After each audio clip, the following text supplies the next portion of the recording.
Hi everyone, my name is Jenna Kramer, and today I'm going to talk about Chapter 5, Marketing Research and Information Systems.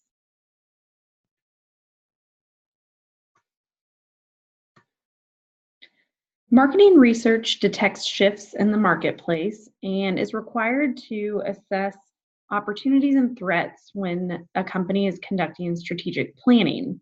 One of my favorite quotes from this part of the chapter was, "Understanding the market is crucial for effective marketing strategies."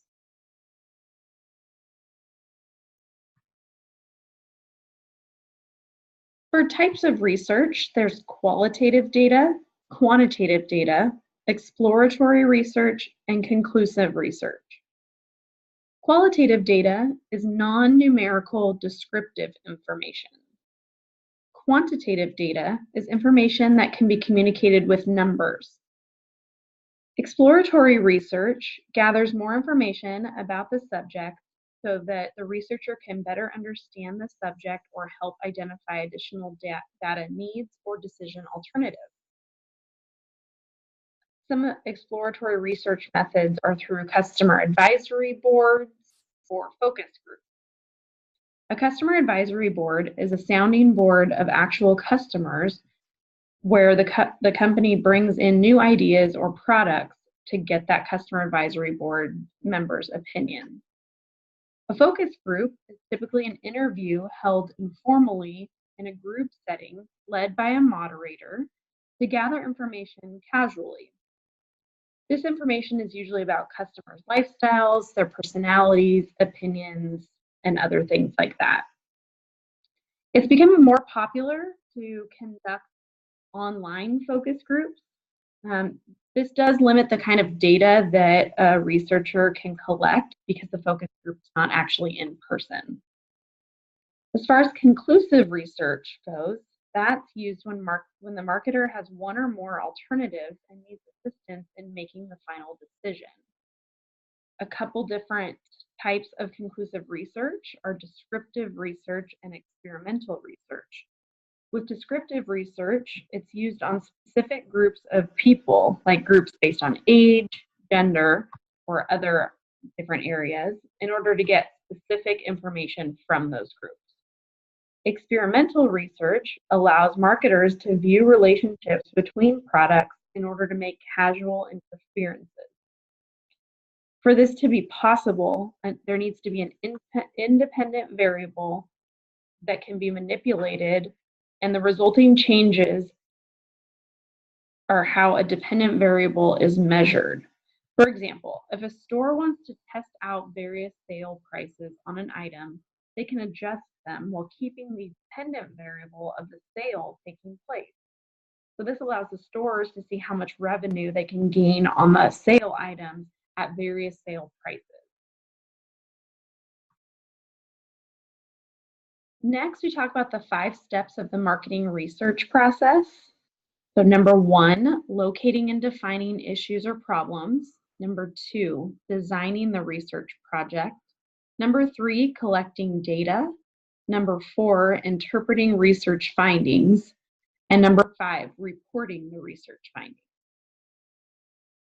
So, and the quote I have here states, "Marketing research has come to the fore as organizations are tapping into customer data and insights, not only to better connect with target audiences, but also to develop winning business strategies." And that comes from the American Marketing Association. So for step number 1, locating and defining issues or problems, this is used to uncover the nature and boundaries of the situation or questions related to the marketing strategy or implementation. By truly understanding this situation and getting questions answered up front, the research topics will be clearly defined, which will result in better research data. For the second step, designing the research project, this is the overall plan for the research project and where it's created. It's essential for a hypothesis to be developed in order to test the data. The research needs to be reliable and viable. The reliable research produces identical results in repeat trials, and viable research measures what it's supposed to measure. If the research is not reliable or viable, the process has failed and the information is not accurate. For step 3, collecting data, there are two sources of data, primary data and secondary data. Primary data is recorded or collected directly from respondents.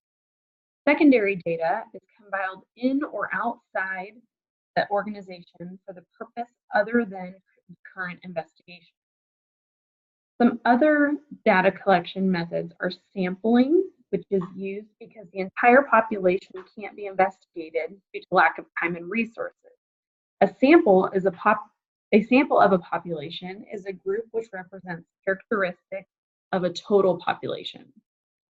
Probability sampling, where everyone has a known chance to be selected for sampling. Stratified sampling is a population is divided into groups based on common attributes, resulting in a random sample drawn from each of these groups. A non-probability sampling means there's no way to calculate the likelihood that a specific element of the population will be chosen. Quota sampling is where researchers intentionally pick the group being researched. There's also survey methods, include mail surveys, telephone in-depth interviews, personal interview surveys, in-home or door-to-door interviews, shopping mall intercept interviews, and on-site computer interviews. There's also online and social media surveys. These are all conducted online, and they also tend to go towards a term called crowdsourcing, where it takes the job of a marketer and outsources it to a crowd or potential market through an open call online. There's also observation methods, and this is where data is gathered by observing people, but without having direct contact with those people. The problem with this kind of data for observation is that it can be seen as biased data because the researcher's opinion can be put into the data even without intentionally doing so. Finally, there's questionnaires, and questionnaires really depend on how they're constructed. It's really important for the success of the questionnaire to be sure that the questions are direct and easy to answer with little room for people to misinterpret how the question is being asked. For the next step, interpreting the research findings, it's really unlikely that once the data is tabulated, it needs to be analyzed. So statistical interpretation can take place, which means that the researcher identifies what is typical and what deviates from the average results in the data. Researchers are then led to accept or reject the hypothesis that they chose in the initial research planning. For reporting the research findings, it's unlikely that the research will answer all the questions from the original plan, so it's important for the report to spell this out up front.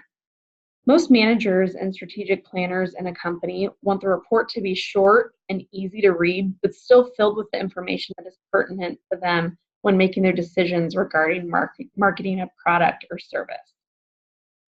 And from the Wilder Foundation, this quote states, "Keep in mind that different audiences will have different interests in the evaluation findings.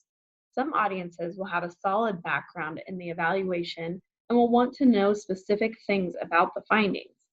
Other audiences will be more interested in an overview of the findings rather than specifics. Determine if each audience is interested in hard facts or a more anecdotal narrative of the evaluation findings." I like this quote because I think really with any research that takes place, the report after regarding the findings, it's important to know your audience and really get your points across based on what your audience is looking for. Next, the chapter talked about technology to improve marketing information gathering and analysis. So the first piece is marketing information systems, which are a framework for day-to-day management and structuring of information gathered regularly from sources in and outside an organization. Next, databases are a collection of information arranged for easy access or retrieval. There's single source data, which is information provided by a single firm on household demographics, purchases, TV viewing behavior, and responses to promotions like coupons or free samples. There's also big data, which are massive data files that can be obtained from both structured and unstructured databases. There's typically high volume data, which is used to discover unique insights within markets. Finally, marketing decision support systems are customized computer software that helps marketing managers in decision making by letting them anticipate effects of certain decisions. So for instance, these can help marketing managers see how sales and profits might look if they make certain decisions on how they market a product. There can also be issues in marketing research that are important to be aware of. So the first is ethical marketing research. And really, I think no matter what you're working on, ethics are involved. So like all subjects, ethical behavior is crucial in conducting research and ensuring the validity of the data before creating a report to give that data back to the marketing manager. It's also important to be aware of consumer privacy as an ethical issue. This is a really hot topic right now.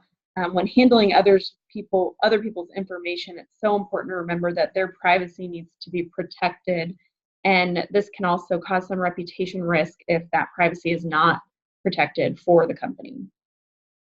There's also international issues in marketing research, and because this process is used, the marketing research process is used throughout the world, it's important to recognize when answers or questions might mean different things in different parts of the world. So there's a two-pronged approach to international marketing. The first one is to do a detailed search for and analysis of secondary data to understand the marketplace and environment prior to going in and asking those questions. And the second phase is to conduct field research using different data collecting methods to ensure that those methods are legal and customary in the area where the research is being conducted, because they can differ depending on what country or even different areas within countries across the world. Finally, my discussion questions are, what data collection methods do you think are the most effective? And what are some areas which could make international marketing research challenging in comparison to conducting marketing research in the United States? And how would you go about making sure those reading the International Marketing Research Report fully understand the results and data? Here are my references. Thank you.